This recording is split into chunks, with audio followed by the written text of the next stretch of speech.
Well, yes, an interministerial review of PLI schemes across 14 sectors is underway in the government right now. And there have been some concerns that despite these big PLI outlays, investments on the ground, capacity building on the ground has not really taken off.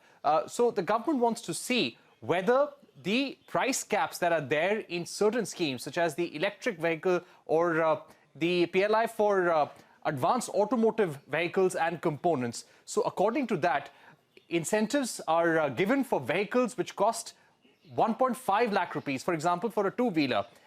So they want to see whether these price caps are actually constraining manufacturing. Also in the mobile phone sector, incentives are only available for manufacturing of mobile phones for 15,000 rupees and above. So the government wants to see whether there needs to be an incentive cap or a price cap, and how this should be structured so that manufacturing is not hampered.